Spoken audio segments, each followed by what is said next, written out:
আমি আমার একটা ছবি নিয়ে আসছে এদের আর এক গ্রুপ ইসলামিয়া রুগী দেখতে গেছি আমার এক বৌদিকে দাদা ছিল সেখানে তার ভাড়া টাড়া ছিল ওখান থেকে রুগী দেখতে আমি নতুন বাজার হাজার লোক যাবো নিবিড় পুকুর আসছি নিবিড় পুকুর আসার পরে দেখি কি বাজার রিক্সা লইতে আমি হাঁটতেছি সিনেমা হলে না। বরিশালের একটি নারী চক্রের কাছে সর্বশান্ত জালকাঠির এক ব্যবসায়ী জালকাঠির একজন ব্যবসায়ীকে নারী দিয়ে অশ্লীল ছবি তুলে ব্ল্যাকমেল করে আসছে দীর্ঘদিন ধরে।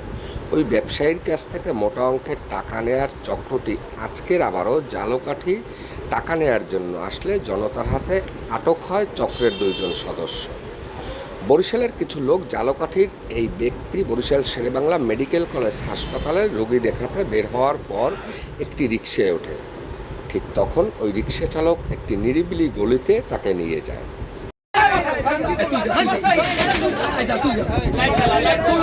আপনার নাম কি? সিরিয়াস খান। বাসা বিনয়কাঠি। তো আপনি কি করেন পেশায়? আমি সহকারী রেন্টাকারে গাড়ি চালাই। হ্যাঁ, রেন্টাকারে গাড়ি চালান। আচ্ছা বসেন। আমার বরিশাল হাতেমালি চৌমাথা থেকে 400 টাকা ভাড়া পোস্ট অফিস আপ ডাউন নিয়ে আসছে এবং আমাদের ওইখানে আরো পোস্ট অফিস বলতে জালকাঠি পোস্ট অফিস। হ্যাঁ, এবং আমাদের হাতেমালি চৌমাথা যখন আমাদের তারা কন্টাক্ট হয় ওইখানে আরো 2 ড্রাইভার এখন বসা আছে, তাদের নাম্বারও আছে, আপনি ফোন দিয়ে জিজ্ঞেস করতে পারেন। গাড়ি মোবাইল কই চাবি ভাবিয়েন ব্যাগ সিটি বানাইছে দেখেন। ব্যাগে রেন্টাকারের ড্রাইভার উনি নিয়ে আসছে, ওনার সাথে আপনি যাবেন। আপনি সর্বোচ্চ একটা চায়ের দোকানে বসে চা খাবেন, গাড়িতে থাকবেন এবং যেখানে যাবেন সেখানে বলবেন আমি যাত্রী নিয়ে আসছি। এইটা আপনাদের বর্তমান সময়ে প্রেক্ষাপটে যেরকম এইরকম অপরাধীরা যেরকম ছক তৈরি করে আপনাদের শিখতে হবে যে একটা চায়ের দোকানে যে স্থানে যাবেন চায়ের দোকানের কাছে আগে বলবেন আমি অমুক জায়গা থেকে যাত্রী নিয়ে আসছি, যাত্রী তার কাজে গেছে, আমি চা খাচ্ছি। তার সাথে শেয়ার করবেন, সেও তো একটা সাক্ষী দিবে আপনি যদি কোনো অপরাধের সাথে বা অপরাধীর সাথে ধরা পড়েন। কিন্তু আপনি কেন সেই দোকানে ঢুকবেন, টাকা চাবেন? তাহলে আপনিও অপরাধী।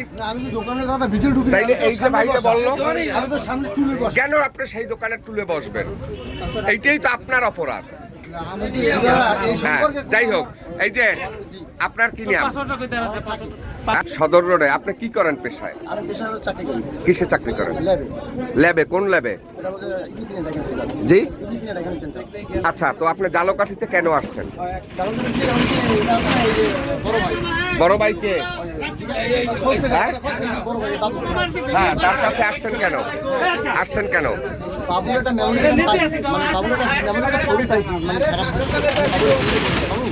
মেমোরি কার্ডে কিসের ছবি পাইছেন?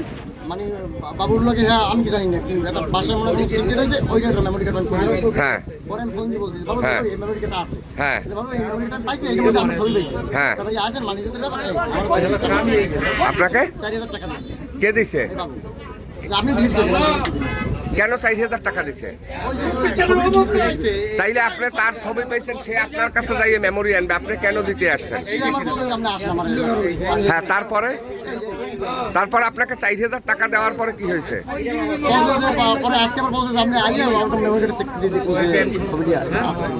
4000 দিছে কবে? আজকে কেন আসছেন? তারপরে কি হইল? মারা শুরু করছে আপনাকে? আপনার ফোনে ভিডিও আইছে কোথা দিয়ে? তখন সে রিক্সা চালককে বলেছিল আপনি এই রাস্তা থেকে আসছেন কেন? তার কিছুক্ষণ পরে রিক্সা চালক তাকে জবাবে বলেন এখান থেকে বরিশাল নতুল্যবাদ যেতে খুব সহজ এবং দ্রুত সময়ের ভিতর যেতে পারবেন।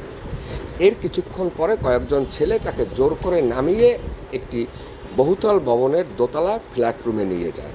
তারপর ওখানে জোরপূর্বক 2 জন নারী দিয়ে ওই ব্যবসায়ীর সাথে উলঙ্গে কিছু ছবি ধারণ করেন এবং ভিডিও করে রাখেন।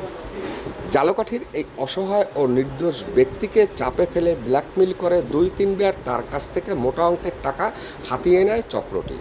এর কিছুদিন পর আজকে যে ব্যক্তি এখানে ধরা পড়ল, সেই ব্যক্তি তাকে পুনরায় তার মোবাইলে ধারণকৃত ছবি আছে এটা ইন্টারনেটের মাধ্যমে ছড়িয়ে দেবে এই ভয়ভীতি দেখিয়ে তার কাছ থেকে গত 4 দিন আগেও এসে 4000 টাকা নেয়।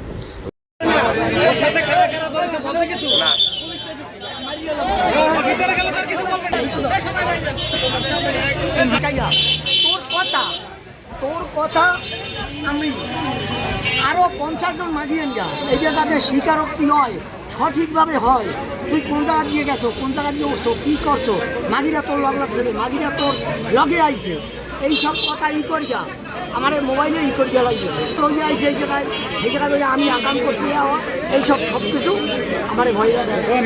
এবং আজকে তার কাছ থেকে আরও 20,000 টাকা নেয়ার কথা ছিল। তখন বরিশাল নতুল্লাবাদ থেকে একটি মোটরসাইকেল রেন্টেকারের লোককে নিয়ে আজকে যখন পোস্ট অফিস রোডে জালকাঠির ওই ব্যবসায়ীর কাছে টাকা নিতে আসে, ঠিক তখনই ব্যবসায়ী এক পর্যায়ে টাকা দিতে দিতে ক্লান্ত হলে পাশের দোকানদারদের সাথে ব্যাপারটি শেয়ার করে এবং দোকানদাররা তখন সেখানে উপস্থিত ছিল।